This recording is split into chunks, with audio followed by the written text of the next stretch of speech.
سرکار دو عالم صلی اللہ تعالیٰ علیہ وسلم کا فرمان عالی شان، جس کا مضمون کہ جو کوئی شخص جمعہ کے دن مجھ پر 200 بار درود پاک پڑھے اس کے 200 برس کے گناہ معاف کر دیے جاتے ہیں۔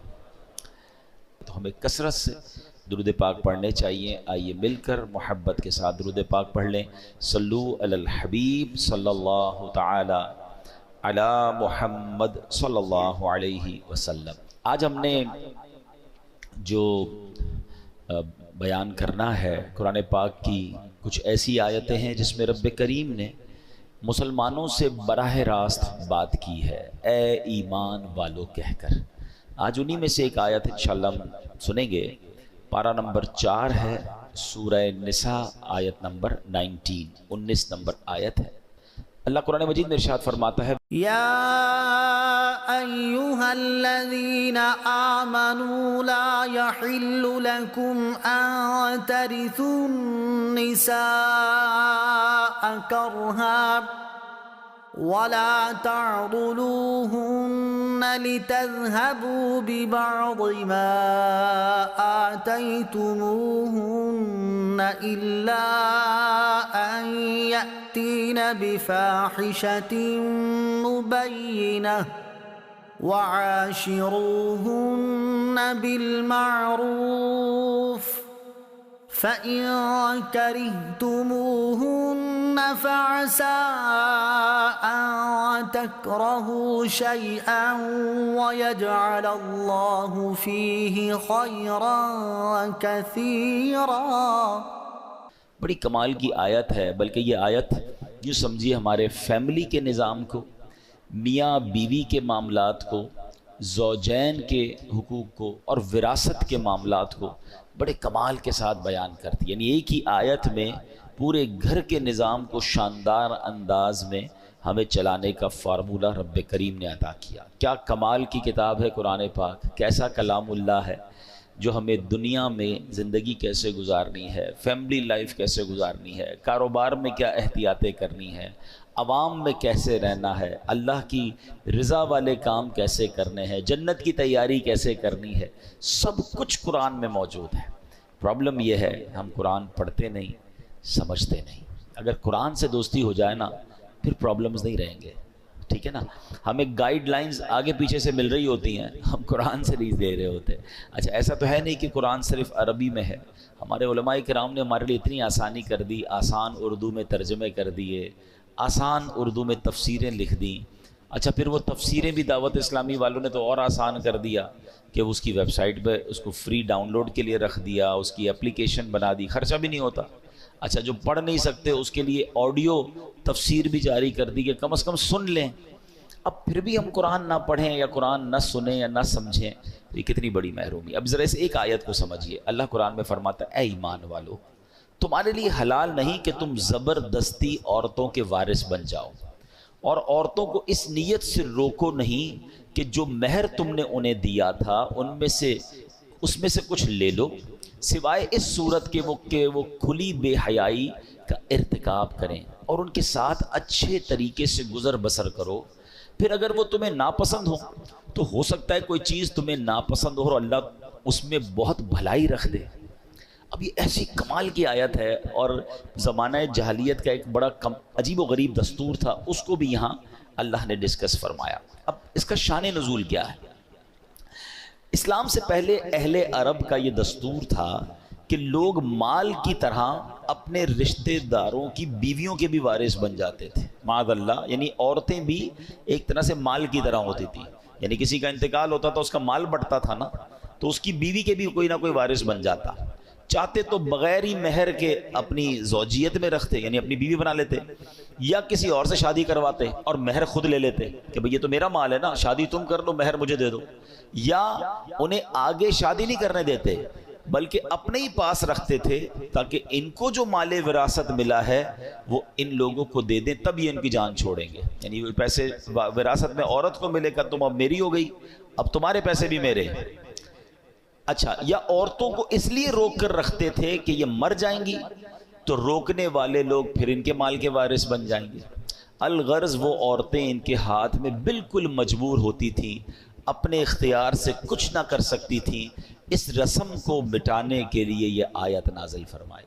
کتنا پیارا مذہب ہے ہمارا کہ اسلام سے پہلے عورتوں کا یہ حال تھا، پیر کی جوتی مال کی طرح ایک دوسرے کے بعد ٹرانسفر ہوتی رہتی تھی، کوئی عزت نہیں، کوئی تعظیم نہیں۔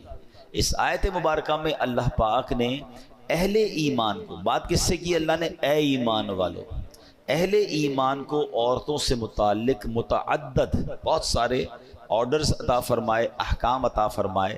چنانچہ فرمائے کہ عورتوں کا زبردستی وارث بن جانا تمہارے لیے حلال نہیں۔ اچھا، یہاں کچھ مزید تھوڑا سا ہم جو یہ وراثت کا پرابلم آج کل چل رہا ہے کہ وارثوں کا مال لوگ ہڑپ کر جاتے ہیں، مال وراثت میں ہیرا پھیری، اپنے اسے ہڑپ کر جانا، حقداروں کو محروم کرنا، یہ زمانہ قدیم سے چلا آ رہا ہے۔ اسلام سے پہلے بھی لوگ جہالت میں یہ کام کرتے تھے اور یہ سخت ظلم ہے۔ یاد رکھیے کہ جو جاہلیت عرب کے لوگ تھے بچوں اور عورتوں کو وراثت سے محروم کر دیتے، کہتے بچوں اور عورتوں کی وراثت نہیں ہوتی، ان میں جو زیادہ طاقتور ہوتا، زیادہ اثر والا ہوتا تھا، وہ جناب بغیر کسی تعامل کے، بغیر کسی ہیزیٹیشن کے وہ سارا مال سمیٹ لیتا تھا، مرنے والے کا میراث پر قبضہ کر لیتا، کمزوروں کا حصہ چھین لیتا۔ اور ہمارے یہاں بھی برے صغیر میں بھی اسلام سے پہلے دیگر قوموں میں یہ معاملات تھے کہ عورتوں کو والدین کے مرنے کے بعد ان کی بیٹیوں کو اور بیویوں کو، عورتوں کو وراثت کا مال نہیں دیا جاتا تھا۔ اللہ اکبر، یہ سب انصاف کے تقاضوں کے خلاف تھا۔ سبحان اللہ، دین اسلام کا یہ اعزاز ہے، یہ اسلام کی شاندار تقسیم ہے کہ اللہ کریم نے اس افراط و تفریط کو، اسلام نے آ کر جو کنفیوژن ہے یا جو لوگوں کے ساتھ زیادتی ہو رہی تھی، اس کو ختم کیا۔ تقسیم میراث کے معاملے کو بڑے احسن طریقے سے قرآن میں بیان فرمایا، محروموں کو حق دیا اور ظالموں کو ان کی حدود میں رکھا، ہر ایک کو اس کا مناسب حصہ عطا فرمایا۔ جیسے بطور خاص یتیموں اور عورتوں کے لیے قرآن مجید نے خصوصی احکامات دیے، عورتوں اور بچوں کو وراثت کا حق نہ دینے کی رسم کو بالکل باطل قرار دیا۔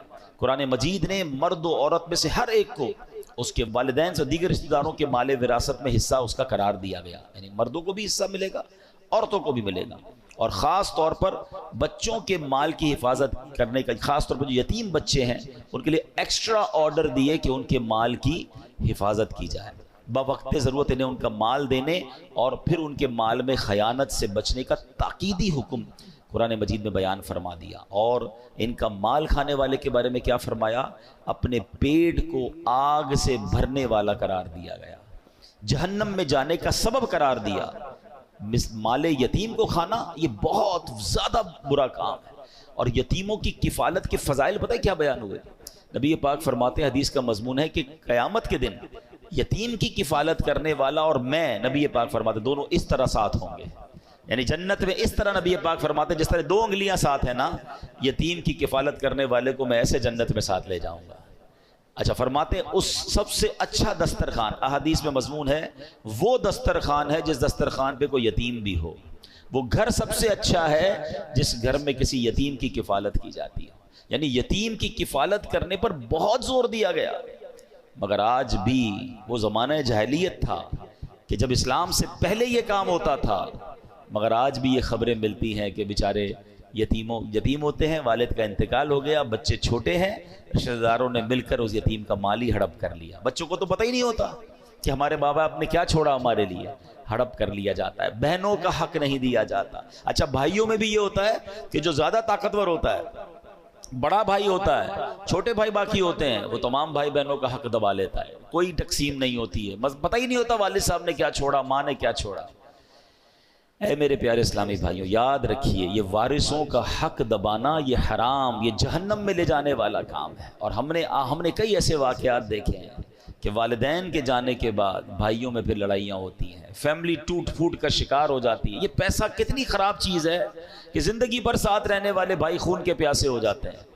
یہاں ایک اور بڑا پرابلم یہ ہے کہ دین سے دوری ہے، شریعت کے معاملات نہیں پتہ ہے۔ اچھا، کچھ بہنوں کی طرف سے بھی ایسی، ابھی پچھلے دنوں ایک خاندان میں جھگڑا چل رہا ہے، والد صاحب، اب عجیب بات دیکھیں، کلفٹن یعنی اس اچھے ایریا میں رہنے والے لوگ ہیں، کروڑوں روپے چھوڑ کر گئے ہیں، مگر بھائی بہنوں میں ایسا ڈسپیوٹ ہے کہ جناب کسی کو وراثت نہیں ملی ہے۔ اچھا، وراثت نہیں مل رہی، پراپرٹی بک نہیں رہی، انہی کے بچوں کو میں نے دیکھا کہ بیچارے وہ رکشہ چلا رہے ہیں، اور جناب وہ کروڑپتی ماں باپ کے بیٹے ہیں اور کھانے پینے کے لیے کچھ نہیں, علاج کے پیسے نہیں ہیں. ایک بار مجھے کوشش کرنے کا موقع ملا, میں نے کہا بھائی جب ماں باپ اتنے چھوڑ کر گئے ہیں, سب بھائی بہن بیٹھے ہیں اور تقسیم کر لے. تو پتہ بہنوں کی طرف سے کیا پیغام آیا کہ ہم جناب شریعت کے حکم کو نہیں مانتے ہیں, عورت کو بھی ہم پورا حصہ لیں گے اور بھائی کو بھی پورا حصہ ملنا چاہیے. اب یہ حال ہو گیا ہے, کہیں عورت زیادتی کر رہی ہے, کہیں مرد زیادتی کر رہے ہیں, زیادہ تر مردوں کی طرف سے زیادتی سامنے آتی ہے. مگر آپ سوچیں کہ یہ وہ مسٹیک ہو رہی ہے ہمارے معاشرے میں جو اسلام سے پہلے ہوتی تھی, مگر آج اسلام کے بعد بھی کوئی وراثت. اچھا پھر بھائی لوگ کہتے ہیں بعض اوقات کہ جناب اب تقسیم کریں گے تو کاروبار ختم ہو جائے گا. ابو کا چلتا کاروبار ہے, اگر بہنوں کو حصہ دیں گے تو ہماری پراپرٹیاں بیچنی پڑ جائیں گی, ابھی پراپرٹی کا ریٹ ٹھیک نہیں ہے, بعد میں بیچیں گے. ارے اللہ کے بندو, تمہاری 10 سال سے پراپرٹی نہیں بک رہی, بہن کو ضرورت ہے, اس کو بیچاری کو علاج کرانا ہے, اس کو اپنے بچوں کی شادیاں کروانی ہے, اس کو اپنا گھر لینا ہے, لیکن اس کے ہاتھ میں کنٹرول تو نہیں ہے نا. مگر اللہ دیکھ رہا ہے, جس کا جو حق ہے وہ وقت پر دیجیے. اور یہ والدین کا بھی ہمیں تھوڑا سا اس میں ایک کردار ادا کیجیے. جو والدین حیات ہیں, دیکھیں یہ ماں باپ کی ذمہ داری ہے نا کہ بچوں کو ایجوکیٹ کریں. ہمارے یہاں اصل میں بات نہیں کرتا کوئی کہ یار ابھی سے اپنے مرنے کی بات کیوں کریں. بھائی ابھی کر لینا, بعد میں یہی بچے آپ کے لڑیں گے. جن ماں باپ نے زندگی میں بچوں کی اچھی تربیت کی, مرنے کے بعد وہ سارے بچے جڑے ہوئے ہیں, محبت سے پیار سے بھائی بہن رہ رہے ہیں. اور جہاں بتایا ہی کچھ نہیں, سمجھایا ہی کچھ نہیں, وہاں ہم نے گھروں میں لڑائیاں دیکھی ہیں. اچھے خاصے گھرانے کے بچے آپس میں ایک دوسرے کا گریبان پکڑ رہے ہیں کیونکہ بھائی ابو نے یہ کہا تھا, امی نے یہ کہا تھا. اچھا ایک اور مسٹیک بھی کرتے ہیں ماں باپ, چلیں یہ بات بھی میں کر لوں, وہی بات دین سے دوری ہے. بھائی مثال کے طور پہ ماں کسی بچی کے گھر پہ گئی اور جا کر کہہ دیا بیٹا مرنے کے بعد جو ہے نا میرا سونا جو ہے نا وہ تم نے لے لینا ہے. ابو کسی بیٹے کے گھر پہ گئے, کہا بیٹا وہ جو میں انتقال ہو جائے نا میرا پلاٹ تم نے لے لینا ہے, تمہارا ہے یہ پلاٹ. اچھا کسی بیٹے کو کہہ دیا یہ گھر تمہارا ہے, کسی کو کہہ دیا فلاں چیز تمہاری, بتایا کسی کو نہیں, خود دنیا سے چلے گئے. اب ایک بچہ کہہ رہا امی نے مجھے یہ کہا تھا, ابو نے مجھے یہ کہا تھا. او اللہ کے بندوں, اگر آپ نے کوئی ایسی وصیت کرنی بھی ہے تو سارے بچوں کو جمع کریں, ایک پیپر بنائیں نا اور بتائیں کہ میرے مرنے کے بعد پہلے تو تقسیم شریعت کے مطابق ہو سکتی ہے. ایسا نہیں ہو سکتا کہ آپ کسی بچے کا حق کم کر دیں, کسی کا زیادہ کر دیں. جو شریعت نے کہا ہے اس کے مطابق آپ سب کو بٹھا کے سمجھا دیں اور سب بتا دیں, کوئی حرج نہیں ہے. زندگی میں وصیت لکھنا سنت ہے, اچھا کام ہے, تو وصیت کریں. بلکہ یہاں تو میں ایک اور مشورہ دوں گا کہ شریعت نے ہمیں یہ بھی اجازت دی ہے کہ ہم اپنے مرنے کے بعد ہمارے مال کا کم از کم زیادہ سے زیادہ 1/3 1/3 جو ہے وہ ہم کسی اچھے کام میں وصیت کر سکتے ہیں. تو اگر اللہ نے آپ کو زیادہ مال دیا ہے تو آپ یہ بھی وصیت کریں کہ بھئی میرے مرنے کے بعد مثال کے طور پہ آپ کے مال کا 30%, 20%, 25% کسی صدقہ جاریہ والے کام میں کیا جائے, باقی بچوں میں شرعی حساب سے تقسیم ہو جائے. اگر یہ وصیت آپ کر جاتے ہیں تو فائدہ کیا ہوگا کہ اگر آپ کے مرنے کے بعد آپ کا جتنا بھی سرمایہ ہے اس کا 20-25% آپ ہی کے لیے خرچ ہو جائے, آپ کے مرنے کے بعد آپ کے لیے صدقہ جاریہ ہو جائے, کوئی مسجد, کوئی مدرسہ, کوئی کنواں, کوئی یتیم خانہ, بہت سارے صدقہ جاریہ کے کام ہیں. آپ کو جو پسند آتا ہے, کسی اچھی تنظیم کو آپ کو لگتا ہے کہ یار یہ لوگ اچھا کام کرتے ہیں, ان کو دے دینا, یہ میرے لیے صدقہ جاریہ کا کام کریں گے, تو آپ کے تو وارے نیارے ہو جائیں گے. لیکن کلیئر کر کے جائیں, جھگڑا چھوڑ کے نہ جائیں. اور میں آج دوبارہ, اللہ کرے میری یہ بات ان لوگوں تک پہنچے, بہت سارے میسیجز آتے ہیں بہنوں کی طرف سے آتے ہیں کہ ہمارے بھائی ہمارا حق نہیں دے رہے, وہ بیچاریاں کیا کریں, اپنے بھائیوں سے کیسے لڑیں. خدا کے واسطے خدا کا خوف کریں وہ لوگ کہ جو وراثت دبا کے بیٹھے ہیں, جو جن کا حق ہے وہ انہیں نہیں دے رہے. یہ حق تمہیں برباد کر دے گا. وہ بہن تو بیچاری کچھ نہیں کہہ پائے گی, مگر اللہ تو دیکھ رہا ہے نا. جو یتیم کا مال ہے وہ بھی پورا ادا کریں. اگر یتیموں کا مال ہے اور بچے چھوٹے ہیں, ان کو آپ ابھی نہیں دے سکتے, تو علماء کرام کے پاس جائیں, وہ آپ کو طریقہ بتائیں گے کہ ان کا مال کیسے محفوظ کریں, کیسے ایسی جگہ ترکیب بنائیں کہ جب یہ بڑے ہوں تو ان کو پورا پورا مال ان کا ملے. یہ ذمہ داری ہے. اور یہ اپنے بارے میں سوچیں کہ اگر میرا انتقال ہو جائے اور میرے بچے چھوٹے ہوں اور میرے چھوٹے بچوں کو کوئی مال دبا جائے تو کتنی تکلیف ہوگی. تو آج کسی کے بچوں کا کوئی مال دبا رہا ہے, وہ سوچے کل تمہارے بچوں کے ساتھ ایسا نہ ہو جائے. جس طرح اپنے بچوں کی فکر کرتے ہیں, اس طرح یتیم کے مال کی فکر کرنی چاہیے کہ وہ جب بڑے ہوں, ابھی بچپن میں بھی ان کی خیر خواہی ہو, اچھی تربیت ہو, اچھی تعلیم ہو, دین سیکھیں اور جب بڑے ہو جائیں تو ان کا جو حق ہے وہ انہیں لوٹا دیا جائے۔ اچھا قرآن یہاں پر کئی جگہوں پر، یہ ایک جگہ پر نہیں، قرآن نے بار بار یتیم کے مال کی احتیاط اور یتیم کے مال میں گڑبڑ نہ کرنے پر بار بار تنبیہ کی۔ ایک جگہ قرآن میں ارشاد ہوتا ہے وَتَأْكُلُونَ التُّرَاثَ أَكْلًا لَمًّا وَتُحِبُّونَ الْمَالَ حُبًّا جَمًّا، قرآن کہتا ہے اور میراث کا سارا مال جمع کر کے کھا جاتے ہو اور مال سے بہت زیادہ محبت رکھتے ہو۔ قرآن تنبیہ کر رہا ہے، سمجھا رہا ہے، اور بار بار کہیں آگ میں جلنے کے بارے میں بتایا جا رہا ہے۔ وراثت کا مال کھاؤ گے تمہارے لیے آگ بن جائے گا، جہنم میں لے جانے کا سبب ہوگا۔ تو یہ نہ سوچیں کاروبار کا کیا ہوگا، یہ نہ سوچیں کہ پراپرٹی کا ریٹ کم ہے، جس کا جو حق ہے اس کو دے دیں، اپنے سرمایہ میں کام کریں، اللہ اس میں برکت ڈال دے گا۔ یہ الگ بات ہے کہ بہنیں کہتی ہیں کہ ٹھیک ہے کاروبار چل رہا ہے، پراپرٹی ہے، جب اچھا ریٹ آ جائے تب، اگر کتنا آپس میں رضامندی سے ڈیلے ہو رہا ہے پھر کوئی پرابلم نہیں ہے، مگر کلیئر تو کر دینا کہ یہ آپ کا حصہ ہے، یہ آپ کا حصہ ہے، یہ آپ کا ہے، آپ بتائیں کیا کرنا ہے، پراپرٹی یا کاروبار میں سے نکال کے دے دوں یا آپ کہیں تو ساتھ مل کر چلتے ہیں، تو پھر کوئی ایگریمنٹ کر لیں۔ آج بھائی بہن زندہ ہیں، کل کسی کا انتقال ہو جائے گا، ان کے بچوں کو کیسے پتا چلے گا کہ ہمارے والدین کا کیا حصہ تھا؟ جتنا کلیئر کر کے، جتنا واضح کر کے چلیں گے اتنا انشاءاللہ خاندان میں جھگڑا نہیں ہوگا۔ آپ یقین کریں، میں ان بھائی بہنوں کو ایک پیغام دینا چاہتا ہوں، ماں باپ چلے گئے نا، ان کی روح خوش کرنی ہے، کبھی آپس میں لڑائی مت کرنا، جڑ کے رہنا، مٹھی بن کے رہنا، وہ ہمیشہ راضی رہیں گے۔ یہ جو پیسوں کے لیے لڑتے ہیں، الگ ہو جاتے ہیں، ایک دوسرے کا منہ نہیں دیکھتے، سوچو قبر میں کتنی تکلیف ہوتی ہوگی۔ تو کلیئر کر لیں، بھائیوں، بڑے بھائیوں کو چاہیے تھوڑا دل بڑا کر لیں، تھوڑا بہن کو زیادہ چلا جائے کوئی بات نہیں، وہ بہن ہے، یہ میری بہن ہے اور میرا خون ہے۔ ایک ایک روپے کے لیے، تھوڑے تھوڑے پیسوں کے لیے بھائی بہن لڑ رہے ہوتے ہیں، اسلام یہ نہیں چاہتا، شریعت نہیں چاہتی۔ اللہ کرے کہ یہ بات سمجھ آ جائے، اور جس کا جو حق ہے وہ اسے ہمیں دے دینا چاہیے۔ سرکار دو عالم علیہ الصلوۃ والسلام کی ایک حدیث سنیں، اللہ کے نبی فرماتے ہیں من قطع میراث وارثہ قطع اللہ میراثہ من الجنۃ یوم القیامہ، اللہ کے حبیب فرماتے جو شخص اپنے وارث کی میراث کاٹے گا، اللہ تعالیٰ قیامت کے دن جنت سے اس کی میراث کاٹ دے گا۔ کر لو جو کرنا ہے، قبضہ کر لیا ہے بہن کے مال پر، یتیم کے مال پر، کوئی کچھ کر نہیں سکتا۔ ارے کل جنت میں جانے سے روک دیے گئے تو کیا کرو گے؟ کتنے دن جینا ہے اس مال کے ساتھ اس دنیا میں؟ تھوڑے سال تو رہ گئے ہیں، پھر سب نے جانا ہے۔ جدھر جانا ہے، اگر ادھر مار پڑنی ہے، ادھر عذاب ہونا ہے، ایک روپیہ بھی زندگی میں کسی کا نہ رکھیں۔ وارث کا حق ہے پورا دے دیں، کاروبار میں کسی کا حق ہے پورا دے دیں، مزدور کا حق ہے پورا دے دیں۔ زندگی میں ایک اصول بنا لیں کہ دنیا میں سب کا حق دے دو، ورنہ آخرت میں نہیں دے سکے گے۔ ادھر مظلوم کا ہاتھ ہوگا اور ظالم کا گریبان ہوگا۔ اچھا یہاں ایک آگے عورتوں پر اسی ایک ہی آیت میں صرف وراثت کی بات نہیں ہوئی ہے، عورتوں کے ساتھ بہترین سلوک کرنے پر قرآن کس طرح خوبصورت انداز میں فرماتا ہے کہ ارشاد فرمایا عورتوں کو اس نیت سے روکو نہیں کہ جو مہر تم نے انہیں دیا تھا اس میں سے کچھ لے لو۔ حضرت عبداللہ ابن عباس فرماتے کہ اس آیت سے متعلق یہ اس شخص کے متعلق آیت ہے جو اپنی بیوی سے نفرت رکھتا ہو، اس کے ساتھ بدسلوکی کرتا ہو، اس لیے کرتا ہو کہ وہ پریشان ہو کر مہر واپس کر دے یا مہر کی رقم معاف کر دے، اسے اللہ تعالیٰ نے منع فرمایا۔ ایک قول یہ ہے کہ لوگ عورت کو طلاق دیتے تھے پھر رجوع کر لیتے تھے، پھر طلاق دیتے تھے پھر رجوع کر لیتے تھے، عورت کو لٹکا ہوا رکھتے تھے، اپنے پاس نہ آرام پا سکے نہ دوسری شادی کر سکے، یعنی عورتوں کے ساتھ زیادتی کرتے تھے۔ اور کیا آج ایسا نہیں ہو رہا؟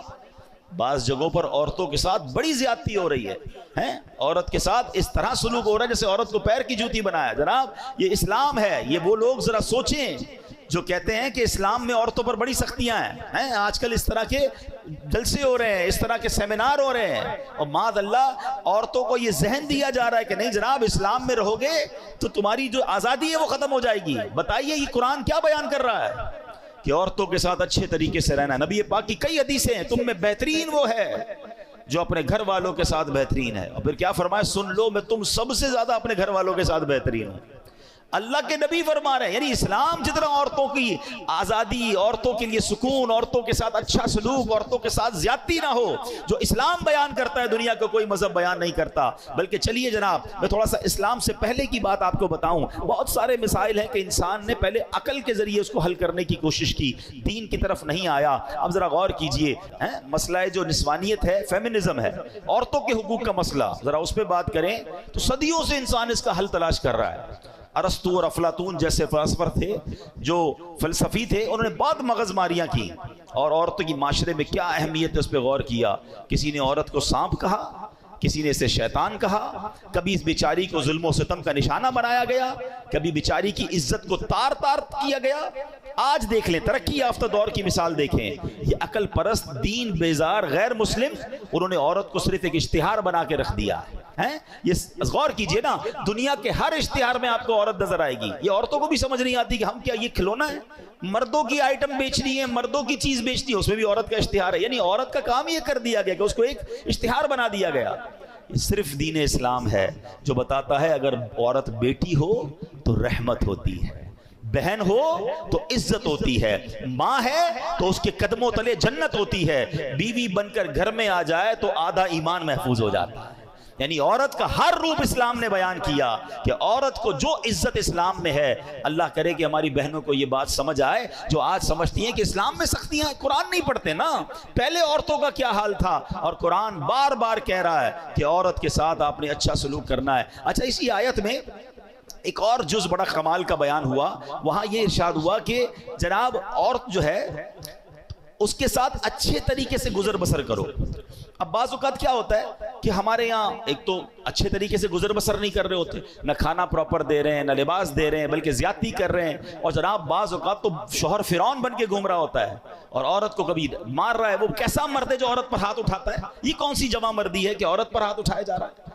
نہیں جناب، سرکار دو عالم علیہ السلام کی سیرت تو دیکھیں کہ نبی پاک کا اپنی ازواج کے ساتھ کیا خوبصورت تعلق تھا، کیا پیار اور محبت کا ماحول تھا۔ اپنے گھر والوں کے ساتھ حسن اخلاق کرنا یہ ہماری شریعت سکھاتی ہے۔ اور یاد رکھیے، جتنا محبت اور پیار کے حقدار ہمارے گھر والے ہیں وہ باہر والے نہیں ہیں۔ ہم باہر والوں کے ساتھ تو حسن سلوک بہت زیادہ کر رہے ہوتے ہیں اور گھر میں جا کر شیر ببر بن جاتے ہیں۔ نہیں میرے پیارے اسلامی بھائیوں، حضرت عمر رضی اللہ عنہ کا ایک بڑا کمال کا قول ہے، کیا فرماتے ہیں؟ بندہ گھر کے باہر مرد بن کر رہے اور گھر میں جائے تو گھر والوں کی طرح بچہ بن جائے، گھر میں ایک گھر کا ممبر بن کے رہے۔ ہم گھر میں جا کے مردانگی دکھا رہے ہوتے، گھر میں آفیسر بن جاتے ہیں۔ نہیں جناب، گھر والے پیار کے جو ہے وہ متمنی بھی ہیں اور ان کا حق بھی ہے۔ اب یہاں ایک اور قرآن کہتا ہے کہ اگر تمہیں وہ ناپسند ہو تو ہو سکتا ہے کہ کوئی چیز تمہیں ناپسند ہو اور اللہ اس میں بہت بھلائی رکھ دے۔ یہ آخری بات ہے اس آیت کا، جو آخری جز ہے وہ بڑے کمال کا، کہ مثال کے طور پہ عورت آپ کے گھر میں آ گئی، اس کی کوئی بد زبانی ہے یا جناب اس کی خوبصورتی آپ کو پسند نہیں ہے، اس کے معاملات آپ کو کچھ کوئی ایسی چیزیں جو آپ کو پسند نہیں ہے، تو قرآن کیا کہتا ہے؟ اللہ ہو سکتا ہے اس میں اللہ نے کوئی اور بھلائی رکھ دی ہو۔ بعض اوقات عورت پسند نہیں ہے مگر انسان طلاق دینے میں جلدی نہ کرے۔ علماء کہتے ہیں ہو سکتا ہے اس سے تمہیں کوئی نیک اولاد ملنے والی ہو جو تمہاری آنکھوں کا سرور بن جائے، تمہاری مغفرت کا ذریعہ بن جائے۔ اچھا، یہاں اسی بات کو قرآن نے ایک اور بڑے کمال کے انداز میں بیان کیا ہے۔ یقین کریں پیارے اسلامی بھائی، جس دن آپ یہ آیت سمجھ گئے نا، ہماری زندگی کے بہت سارے پرابلم یہ ہے کہ ہم فیصلہ بہت جلدی کرتے ہیں۔ نہیں جناب اس کے ساتھ رشتہ نہیں چلے گا، نہیں جناب اس سے دوستی نہیں چلے گی، نہیں جناب یہاں میرا کام نہیں چلے گا، میں اس کام کو چھوڑ رہا ہوں۔ نہیں، قرآن کیا کہتا ہے اب ذرا سنیے گا، یہ آیت دل کے اندر بٹھا لیجئے، آپ کے بہت سارے پرابلم سالو ہو جائیں گے۔ سورہ بقرہ کی آیت نمبر 216 ہے، اس کا جز پڑھ رہا ہوں۔ وَعَسَىٰ أَن تَكْرَهُوا شَيْئًا وَهُوَ خَيْرٌ لَكُمْ، قرآن کہتا ہے تمہیں کوئی چیز ناگوار ہو رہی ہے اور قریب ہے کہ کوئی بات تمہیں ناپسند ہو حالانکہ وہ تمہارے حق میں بہتر ہو۔ وَعَسَىٰ أَن تَكْرَهُوا شَيْئًا وَهُوَ خَيْرٌ لَكُمْ، تمہیں تو ناگوار لگ رہی ہے مگر تمہیں نہیں پتا یہی تمہارے لیے خیر ہو سکتی ہے۔ پھر فرمایا وَعَسَىٰ أَن تُحِبُّوا شَيْئًا وَهُوَ شَرٌّ لَكُمْ، اور فرمایا قریب ہے کہ کوئی بات تمہیں پسند آ جائے حالانکہ وہ تمہارے حق میں بری ہو۔ بعض اوقات ہمیں بڑے سمجھاتے ہیں، ماں باپ سمجھاتے ہیں مت کرو، علماء کہتے ہیں یہ حرام کام ہے، ہم کہتے ہیں بڑا اچھا، دل بڑا لگ رہا ہے، بڑا مزہ آ رہا ہے، شریعت منع کر رہی ہے، پسند ہے۔ قرآن کیا کہہ رہا ہے؟ تمہیں پسند ہے مگر وہی تمہارے لیے بری ہو سکتی ہے۔ مگر اس کے جو آخری جملہ ہے نا، قرآن آیت کا جو آخری حصہ ہے، ہائے ہائے، اللہ فرماتا ہے، فرمایا واللہ یعلم وانتم لا تعلمون، اور اللہ جانتا ہے اور تم نہیں جانتے۔ یہ بات یاد کر لو۔ مجھے لگ رہا ہے کہ یہ بہت اچھا ہے، ابھی اگر یہ آیت یاد رہے نا تو اب مثال کے طور پہ کوئی چیز ہمیں پسند بہت ہی نہیں ہوئی، نہیں ملی، سودا نہیں ملا، ڈیل نہیں ملی، کاروبار نہیں ہوا، رشتہ نہیں ہوا، پسند کی چیز تھی نہیں ملی، دل کو منا لو نا یہی میرے لیے اچھی نہیں ہوگی، جبھی تو نہیں ملی نا، اللہ نے نہیں دی ہیں، اللہ جانتا ہے میں نہیں جانتا، واللہ یعلم وانتم لا تعلمون، اللہ جانتا ہے اور تم نہیں جانتے۔ اور بعض اوقات کوئی چیز بہت زیادہ بری لگ رہی ہے کہ یار یہ کیوں آ گئی میرے ساتھ، یہ زندگی میں کیوں ہو گیا، تو قرآن کیا کہہ رہا ہے؟ وَعَسَىٰ أَن تَكْرَهُوا شَيْئًا، اور فرمایا کہ کوئی بات تمہیں ناپسند ہے، آگے کیا فرمایا؟ هُوَ خَيْرٌ لَكُمْ، وہی تمہارے لیے بہتر ہے۔ تو ہم نہیں جانتے، اللہ بہتر جانتا ہے۔ تو زندگی میں ریگریٹس کو کم کیجئے، ٹینشنز کو کم کیجئے، اللہ کے فیصلوں پر بھروسہ کیجئے۔ اگر فیملی میں کہیں شادی ہو گئی ہے، اب جناب فیملی بن گئی ہے تو جلدی نہ کیجئے فیصلہ کرنے پر۔ آج کل تو جناب طلاق کا ریشیو اتنا بڑھ گیا ہے، ادھر شادی تھوڑے مہینوں بعد کہتے طلاق ہو گئی، ارے بھائی کچھ تو ٹائم دیتے رشتے کو۔ چلے میں ایک آخری بات نوجوانوں سے کہہ لیتا ہوں، جو بزرگ ہیں میری بات سمجھ جائیں گے، جن کی شادی کو 25-30 سال ہو گئے ان کو میری بات جلدی سمجھ آئے گی، یہ نوجوانوں کو نہیں آتی سمجھنا۔ میرے پاس تو آتے ہی رہتے لوگ، کہتے ہیں عبدالحبیب بھائی بہت پریشان، کیا ہوا بھائی؟ بڑی دعاؤں سے شادی کی، شادی کے بعد گھر میں جھگڑے اتنے، ماں کو بیوی پسند نہیں، بیوی کو ماں پسند نہیں، ماں کو سمجھاؤ تو بیوی ناراض، بیوی کو سمجھاؤ تو ماں ناراض، میں تو پریشان ہو گیا شادی کر کے، میں ختم کر رہا ہوں، طلاق دے رہا ہوں۔ تو میں نارملی نوجوانوں کو جو سمجھاتا ہوں آج لائیو سمجھا دیتا ہوں، شاید کسی کا گھر بچ جائے، کہ یاد رکھو شادی کے پہلے 4-5 سال ہمیشہ مشکل ہوتے ہیں، فیصلے میں جلدی مت کرنا۔ جن کی شادی کو 25-30 سال ہو گئے نا ان سے پوچھو، ان کی شادی کے بھی پہلے 5 سال ایسے ہی گزرے تھے۔ سب کے گھر میں لڑائی جھگڑے چھوٹے موٹے شروع میں ہوتے ہی ہیں، اس کی وجہ ہے ایک نیا مہمان گھر میں آیا ہے، جناب وہ سب کو سمجھ نہیں آ رہا ہے، اس کا مزاج الگ ہے، گھر والوں کا مزاج الگ ہے، تھوڑا ٹائم لگتا ہے ایک دوسرے کے مزاج سمجھنے میں۔ اللہ پاک بعد میں اولاد دے دیتا ہے، فیملی اولاد میں بیزی ہو جاتی ہے، گھر والوں کو بھی لگ پتہ جاتا ہے واپس جانا نہیں ہے، اس نے یہ آ گئی ہے تو یہی بہو بنے گی، تو ماں بھی سمجھ جاتی ہے، بیوی بھی سمجھ جاتی ہے، اور پھر گاڑی چل پڑتی ہے۔ شادی کا اصل سکون جو ہے نا وہ 5-7 سال بعد ہی ملتا ہے۔ ٹھیک ہے میرے نوجوانوں، جلدی نہ کیا کرو، یہ فیصلہ کر، یہ عورتیں بھی بہت کر، لڑکیاں بھی بہت کر رہی ہیں۔ ادھر شادی ہوئی 6 مہینے بعد اپنے ابو کو کہنا شروع کر دیا میں نے نہیں رہنا اس گھر میں، میری ساس ایسی ہے، میری نند ایسی ہے، میرا شوہر ایسا ہے، مجھے طلاق چاہیے، اور ابا بھی کہتا لے لو طلاق۔ اللہ کے بندوں، طلاق کے بعد عورت ہی پھنستی ہے، اس بیچاری کو دوبارہ رشتہ اتنا آسانی سے نہیں ملتا، اس کو بعد میں اپنے گھر میں بھی لوگ اجنبی سمجھتے ہیں۔ پتہ نہیں کیوں نہیں سمجھ رہی ہیں میری بہنیں، 2 بچے لے کر چلی گئی گھر میں کہ میں طلاق لے کر جاؤں گی، میرا ابا مجھے رکھے گا۔ ابو کب تک رکھے گا؟ ابو کا انتقال ہو گیا، پھر تمہیں کیا تمہارے بھائی سنبھالیں گے جن کی اپنی شادیاں ہو گئی ہیں؟ اتنی جلدی کر رہے ہیں لوگ طلاق میں، اتنا جلدی فیصلہ۔ قرآن کہتا ہے کہ جلدی مت کرو، فیصلے میں فاسٹ نہ ہو جاؤ، ٹائم لگتا ہے۔ یہ رشتہ 2-4 سال کا نہیں ہے، یہ زندگی بھر کا رشتہ ہے۔ اللہ کرے یہ جنتوں تک کا رشتہ بن جائے۔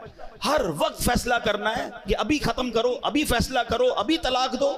یہ مرد، اللہ کا بہت بڑا احسان ہے کہ یہ طلاق کا حق مرد کے ہاتھ میں ہے۔ اگر یہ عورت کے ہاتھ میں ہوتا نا تو ہر دوسرے بندے کی طلاق ہو چکی ہوتی، ان کا تو کام ہی یہی ہے فیصلہ کرنا۔ تو میری بہنوں سے بھی گزارش اور میری بھائیوں سے بھی گزارش کہ جن کی شادی، اور میری ماں باپ سے بھی گزارش، یہ ماں باپ بھی شے دیتے ہیں، فکر نہیں کرو طلاق لے کر آ جاؤ میں رکھ لوں گا، یہ کبھی بھی اپنی بیٹی کو راستہ نہ دکھایا کریں، بلکہ اس کو کہیں کہ تم اپنے گھر میں وقت گزارو، ٹائم دیں۔ کچھ وقت لگتا ہے، اللہ کی رحمت سے انڈرسٹینڈنگ بھی ہو جائے گی اور اگلی زندگی بڑی خوشگوار اور پیار والی گزرے گی۔ اور مجھے آ کر کہا کئی لوگوں نے کہ آپ نے مشورہ دیا، میں تو طلاق کا فیصلہ کر چکا تھا، مگر اب الحمدللہ کچھ عرصے بعد میری فیملی میں سب میں انڈرسٹینڈنگ ہو گئی، میں بہت خوشی والی لائف گزار رہا ہوں۔ یہ قرآن کہتا ہے کہ تمہارے لیے ہو سکتا ہے کوئی اور بھلائی رکھی ہو، تو خدا را یہ فیملی، یہ رشتہ، یہ کوئی ایسا رشتہ نہیں کہ آج بناؤ کل توڑ دو، اس کو چلائیں، اس کو وقت دیں۔ اللہ نے آگے بھلائی رکھی ہوگی، اللہ نے آگے خیر رکھی ہوگی۔ اللہ کرے کہ ہم اپنے گھر میں محبت اور پیار سے رہیں، قرآن کی تعلیمات پر عمل کریں تو انشاءاللہ اس کی برکتیں ملیں گی۔ اللہ پاک عمل کرنے کی توفیق عطا فرمائے، آمین بجاہ النبی الامین صلی اللہ تعالیٰ علیہ وسلم۔